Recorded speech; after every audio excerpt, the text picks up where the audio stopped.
Nadaljujemo z branjem Časa očetov, druge knjige je Epa vrata nepovrata in seveda pogled na uro in nakazalo tega Epa kaže, da nam je uspelo v prvem delu tega branja absolvirati komaj prvega izmed 10 zvezkov, s tem, da smo prebrali samo polovico. Tako da, to pomeni, da seveda, da bo v prihodnje potrebna lirska okrajšava, črtaka pregovec.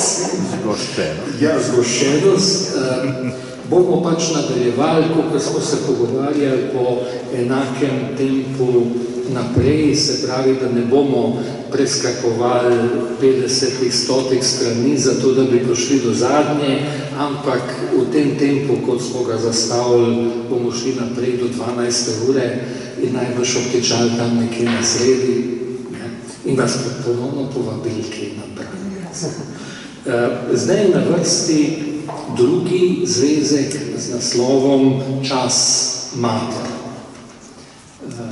Ep je pisan tako, da skozi oči, srca, grla zelo različnih protagonistov kaže dogajanja strašnega 20. stoletja in v tem drugem epu je zgoščeno doživljanje žensk, ki je seveda ključno za razumevanje zgodovine, bolj kot način doživljanja moških, sicer značilen za ep.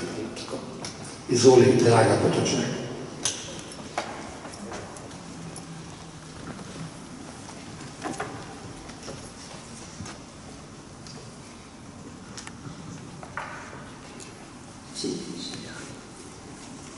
Wenn die Soldaten durch die Stadt marschieren, öffnen die Mädchen der Fenster und tieren. Warum? Ach, darum.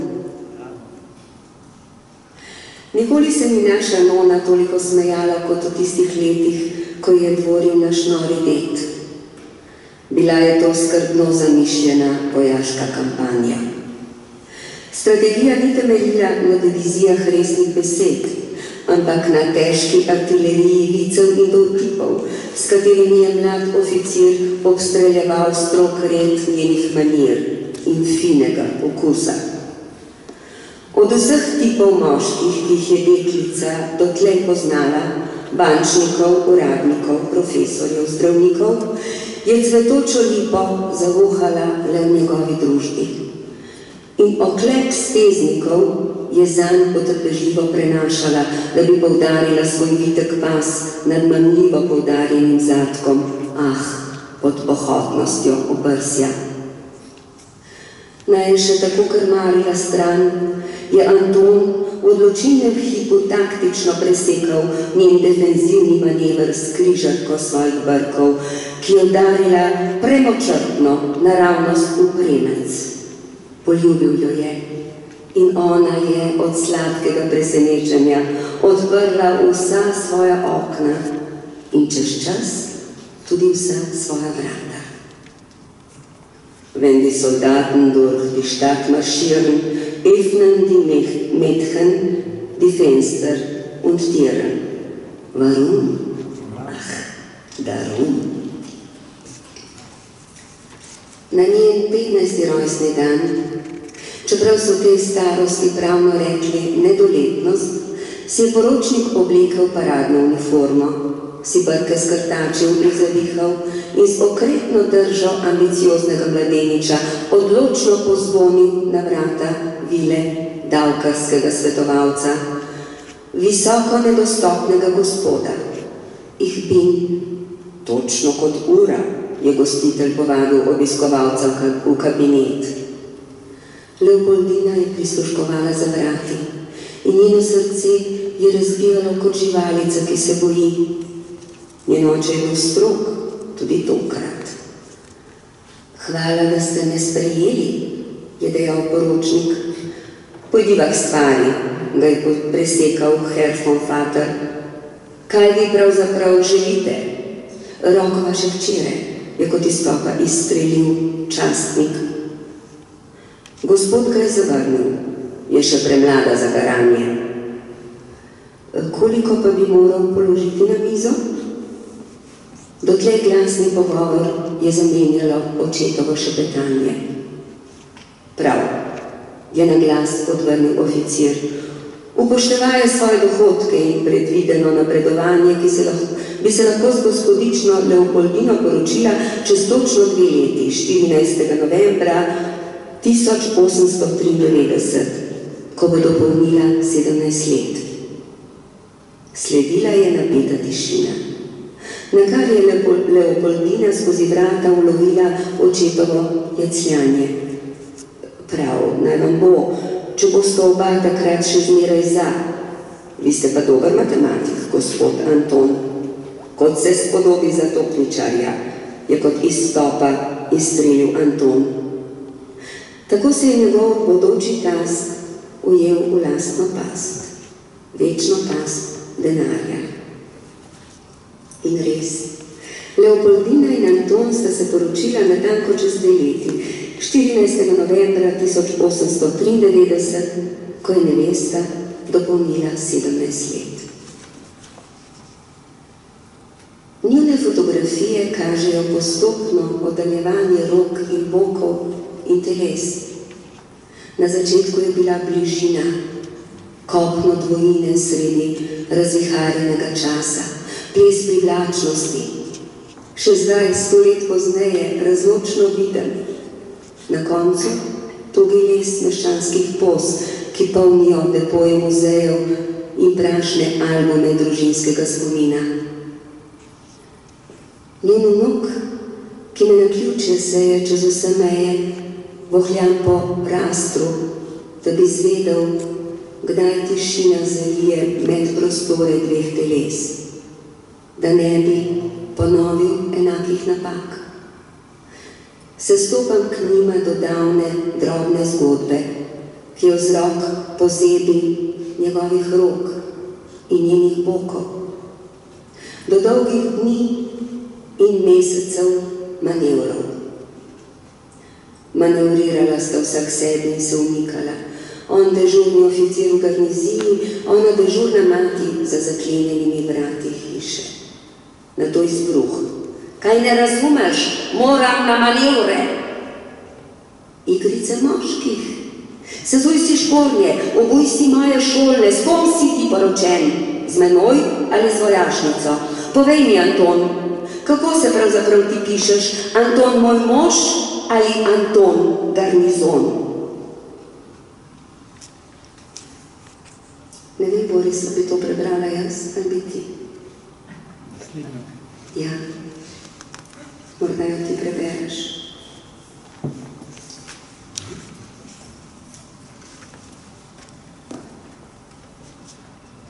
Nikdar si nisem predstavljal, da obstaja kaj takega. Ljubezenska korespondenca mojih staršev. Ob tem razkritju se je zamajal čas. Slišal sem zvenenje zvezdnega lestenca nad njuno posteljo in mizo, njunko straja sled plime množic, otok, kamor pada senca komaj končane vojne, davne vonje maja med zborovanji za drugačen svet. Kredenca je čudežno shranila pisma, ki jih je oče hotel sežgati, ker da zadevajo le njiju 2. Preživela so selitve, smrt, rastoče metastaze pozabe. Strastna pisma bližanja, en sam čist eros in očetov patos vernika. Drhtim, ko verem, kako sem bil spočet in rojen v svetlobi, v neznanskem siju odkritja in združitve. Toda čutim toku njunih poljubov, ki me vleče kot magnet, jaz, njun otrok, ne smem slediti. Ne pripada mi. Dovolj je, da sta me imela rada. Njuno ljubljanje pripada njima in Monku.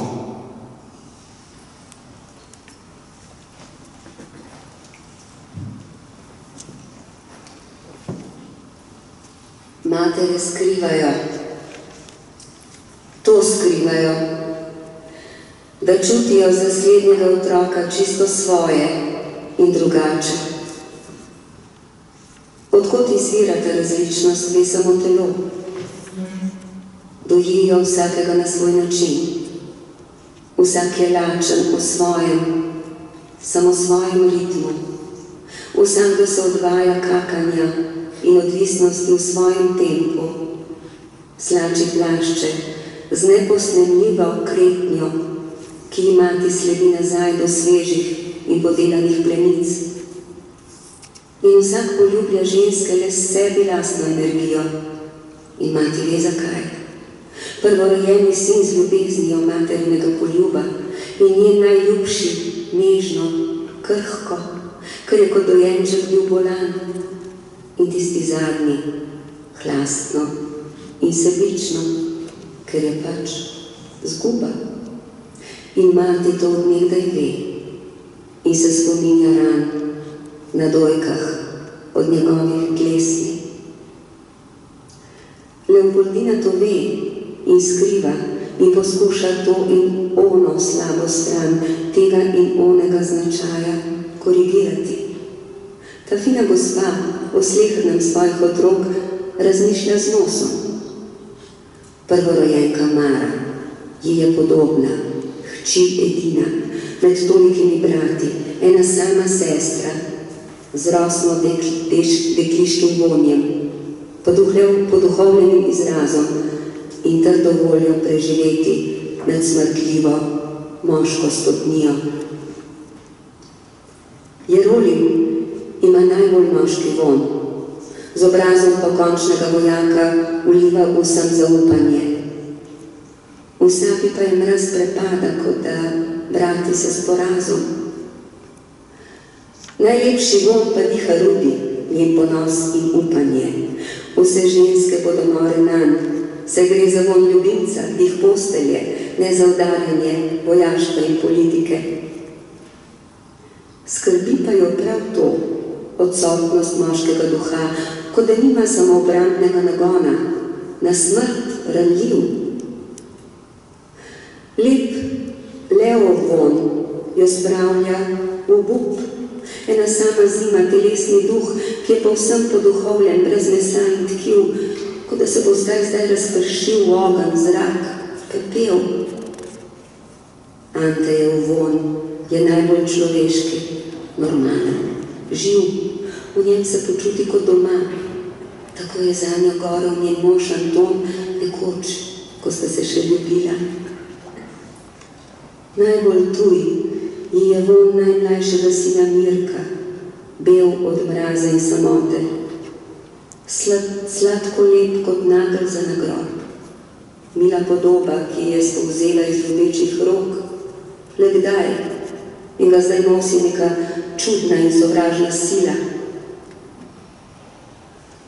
Bolj kot vsi vonji njenih živih, odraščajočih otrok, pa jo obseda izginuli duh po mrtvi hčerki, Tatki, ki je ostala v dalmatinskem kamenju. O Bog, rotim te, daj mi znamenje, da je ob tvoji strani. Pošli mi spet njen von in hodi kot obsedena po ulicah in voha cvetje na grmovju in izbrani von trave po dežju. Zato občasno kar naenkrat z vlakom odpotuje v Kranj. Na klopi pred kolodvorom sedi po nekaj ur in vdihava španski bezeg, kot takrat, ko je imela tatka 8 mesecev.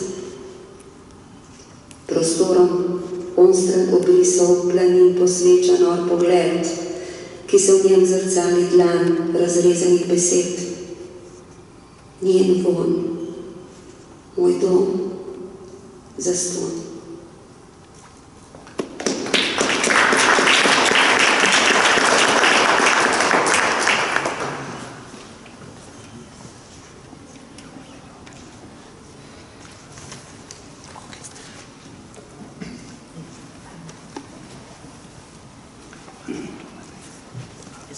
Quiero, pues, no, no, no, no, no, no, no, no, no, no,